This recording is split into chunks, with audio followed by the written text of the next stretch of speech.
Portafoy was a rinky-dink burg, nestled at the end of a 45-minute drive from Coldsparrow. It was the only speck of civilization within spitting distance. I needed to find a fast food joint or coffee shop where I could hop on a free Wi-Fi network and video chat with the boss, Henry Roberts Hues. Or, as he was better known to his millions of adoring fans, H.R. Hues. The guy made a mint writing books about real-life mysteries. A bunch of them were made into documentaries, and 2 of them even scored the big Hollywood movie treatment.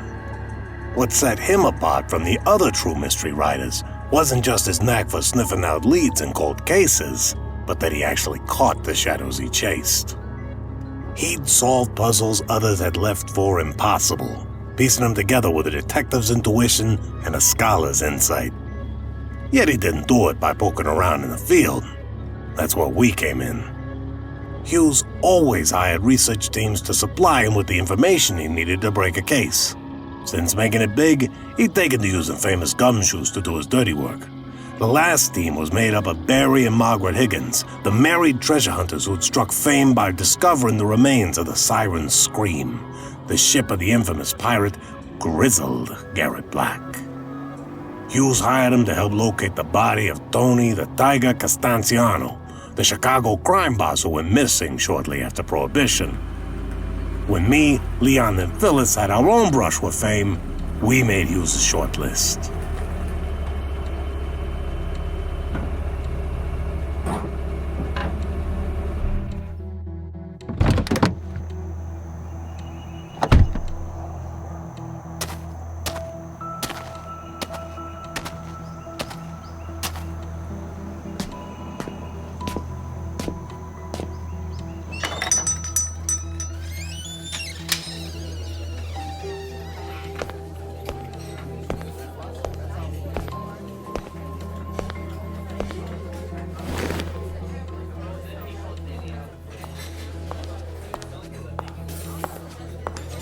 Hi there. What can I get you? Just some black coffee for starters. Sure thing. 1 black coffee.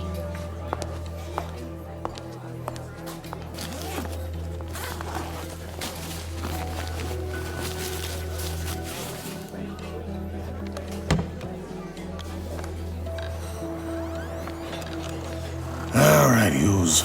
Let's hope you're taking calls this morning.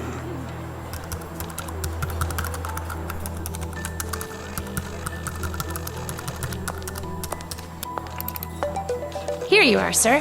1 black coffee. Thanks, darling.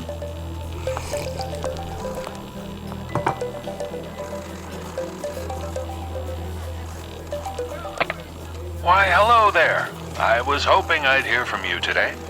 Sorry for the radio silence, Mr. Hues, but we couldn't get a signal. Had to drive to the next town over. Suspense is the spice of life, Mr. Rhodes. I'm eager to learn if Miss Chambers' prediction proved accurate. She rarely disappoints. The stash was right where she said it was. Journals, voice recordings, sketchbooks, the whole shebang. I brought along some shots of the handwritten journal entries and some audio files I made from a bunch of cassette tapes. I'll upload them to your folder right after we hang up. Although it might take a while to get the rest all organized and sent out, there's about a metric ton of media to sort through. That's all excellent. I knew I hired the best. Also, I don't want you to waste precious time playing fax machine. So why don't you send the rest along, or whatever portions you can comfortably make it through, in about a week or 2, whenever you need a break from sleuthing. That works for me. I know it's likely too early to hope for anything meaningful, but did the materials you've had the chance to look over supply anything of a lead? Nothing monumental, but a few names stuck out. I included notes about both in the files I'll be sending over. Perfect. I'll go to work on them from this end and let you know what, if anything, I turn up. I also snapped some pics of both the city and the Veers mansion like you asked. I gotta say, the city's held up pretty well for being abandoned as long as it has. And the State Historical Society's done a bang-up job keeping the mansion ship-shape. We had no problems getting power to the house or finding decent accommodations. Has Miss Chambers detected anything of note? She said that whatever caused the people to disappear is still there. She couldn't be any clearer than that. Just a hunch she got, I guess. Even so, her hunches tend to be right on the money. That's definitely encouraging. Oh, speaking of money, let me know if you need any additional funds. I want to make sure you have everything you need to get to the bottom of things. We still got a big chunk left on the expense card you gave us. Should be good for a while. But thanks. Well then, I won't keep you any longer. Call me if you need anything, day or night. It's been a pleasure, Mr. Rhodes, and keep up the good work.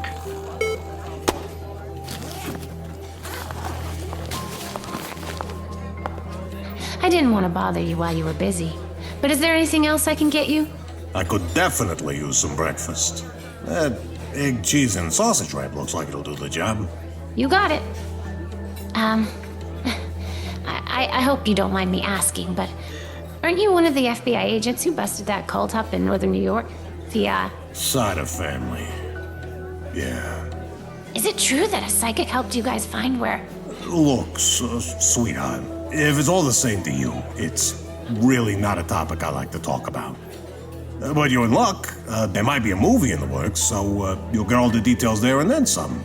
Oh, I'm so sorry, sir. I was just curious. We don't get many celebrities here. Celebrity? I've been called a lot of things in my day, but that's not one of them. I'll tell you what. I'll sign the menu and promise to leave a great big tip. How's that?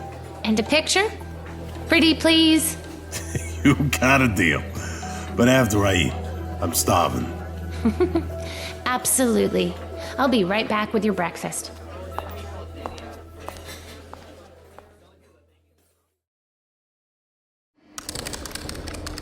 Ah, bingo. I knew they'd be on here. What's that you say? Charlie Prist Esquire and Dr. Amelia Raglan. They're both in the file marked persons of interest. Well, your intuition is nearly as sharp as my own. Are there any additional details? Here we are. Looks like they performed a brief over-the-phone interview with Prist who just confirmed a few details about the will. Was it in order? Was there anything out of the ordinary about any of it? It looks like Veers took him on as his personal attorney. Said he handled a few matters for him over the years, but nothing major. What about the doctor? It just says interview pending. Wouldn't the FBI be more interested in the doctor? After all, she'd be privy to the man's mind. I would think so. I don't know, maybe Mace was right. What with so many missing and a city's worth of forensic data to comb through. Does this list specifically apply to Ben, or does it encompass all of Coldsparrow? Seems rather sparse if it's the whole city. From the looks of it, these were all the names they could come up with. Now I get why they thought it was a cult thing. As we all know too well, people with no real connections are perfect for cults. All I can say is, they'd have to be extremely clever cultists to disappear so completely. Yeah, anyway, I trust your hunches more than the Bureau's. If you say the cause is still there, then the cause is still there. There's hope for you yet, young man. By the way, what did you make of Mr. Veers's recording? Unless I missed something, didn't it sound remarkably similar to your experience last night? Just a coincidence. I'm guessing the both of us probably heard the same jittery intercom system. In a place like this, from what I'm picking up, I'd say coincidence is a stretch. Yeah, level with me, Phil. What exactly are you picking up? It's hard to explain, really. It's not like anything I've run across before. Not like a ghost or a haunting or anything like that. More like a deep aching. A cancer of the bones. Is there any specific place you feel it? I mean, you usually home in on a specific location.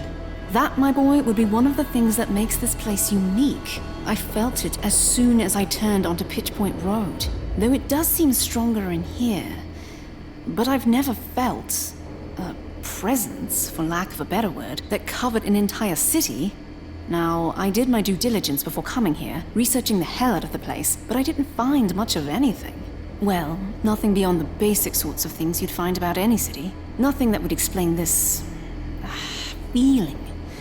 However, I did find heaps of unconfirmed accounts of high strangeness from various paranormal groups that snuck in. Psychics, occultists, people conducting seances and using Ouija boards. But no two tales were the same, and there was no telling if any of them were at all legitimate. Did you have the same kind of feeling when you saw where Veers stashed all his recordings?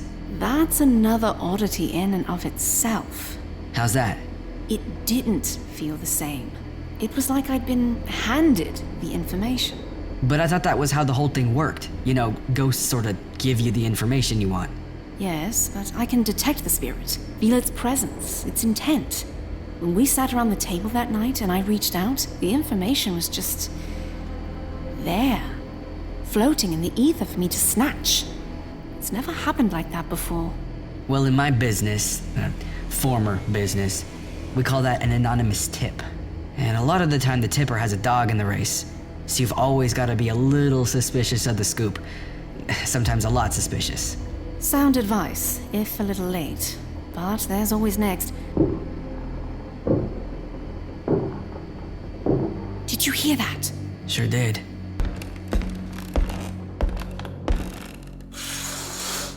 It wasn't Mace. Truck's not back. It sounded like footsteps.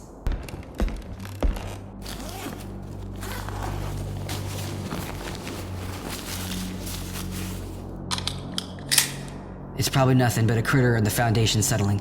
But it's best to be sure. Wait here and I'll take a look, just to be on the safe side.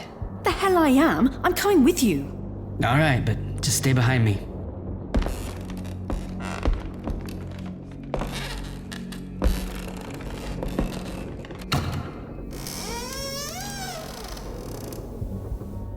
Well, nothing in here. Oh, Jesus. It came from that hallway, right there. Okay, now you really have to stay put. Try to raise Mace on the cell, and then catch me on the walkie, okay? Got it. You be careful, you hear me? You too. And stay glued to the walkie.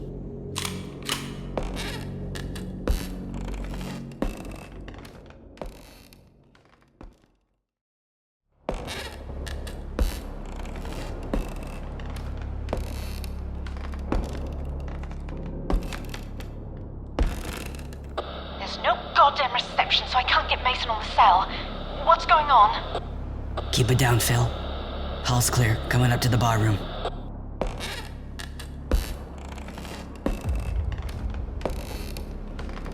Nothing. There's a door ajar in the back. Gonna check it out.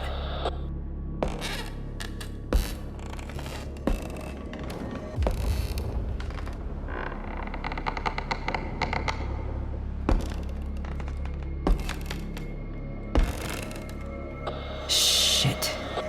What is it? Blood. Blood? Phil, relax. I want you to get the other Glock from my bag. You remember how to use it? I do. Good. After you got it, I want you to put your back up against the corner of the room where everything's in sight. Take the safety off. If someone shows up and it's not me or Mace, shoot. Understand?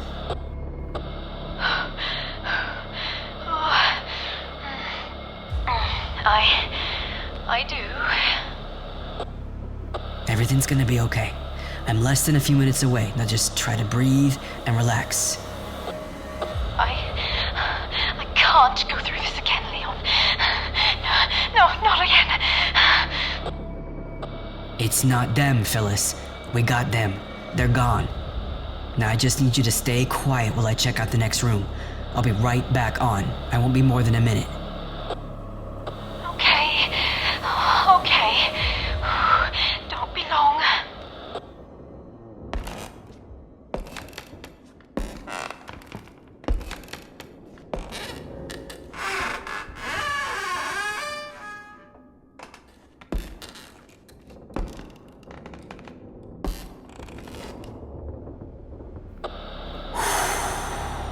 Rooms filled with animal carcasses. Rabbits and birds, looks like. I'm thinking some coyotes got in here, maybe a bobcat or something. It's just animal blood. Oh, thank God. I was about ready to have a heart attack. There's an outside door that leads right out onto the porch. Looks like whatever the thing is, it's been coming and going through here. That's probably what we heard, the thing knocking the door against the jam on its way out. I'll take animals over human intruders any day. Looks to me like Mace should have done a full sweep of the house when we got here. We just figured we'd get to it today. A stitch in time, dear boy. Wait just a minute. What's wrong? I can see something out there, in the field behind the house. Looks like a bigger animal of some kind.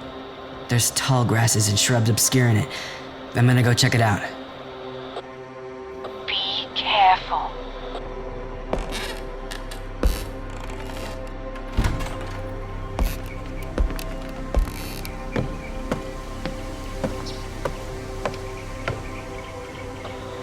Even on all fours, it just seems way too big.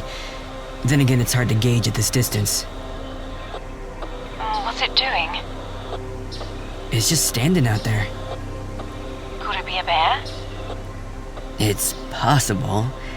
They're usually closer to the Adirondacks. Plus the color is off. And it doesn't seem to have the same build. But nothing else could be that size. Oh, it's moving again. Gonna try and get a better look at it.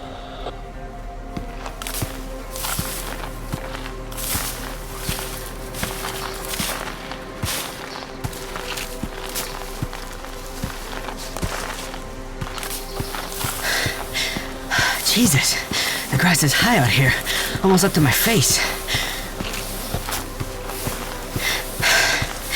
It's headed for the woods. Oh, I can't let it get out of sight.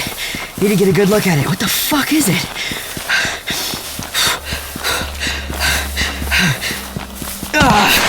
Leon, are you okay? Oh, what's happening? I'm okay. Just took a tumble is all. Fucking thing's at the edge of the woods. Can't let it slip away till I can tell what the fuck it is. Leon, I'm not getting a good feeling about this. I think you should just let it be. No fucking way. I gotta see what it is.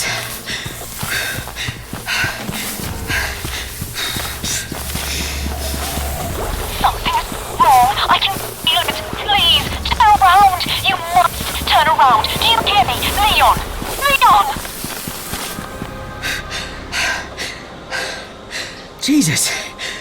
Oh, it can't be, can it?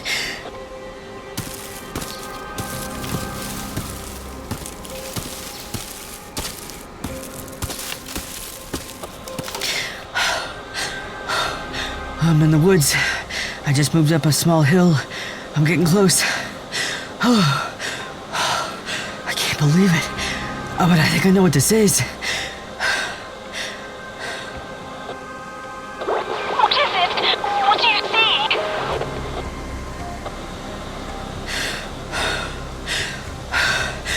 I got a good look at it for just a second. I think it's a hyena. A fucking huge hyena. Leon, please, listen to me. I need you to come back. Do you hear me? Leon! I'm fine, Phil. It's probably gone. I just want to take a look on the other side of the hill just to be sure. You must come back. Something's wrong. Come back. Something's wrong. Feel it. Please, turn around. You must turn around. You hear me? Leon. What the?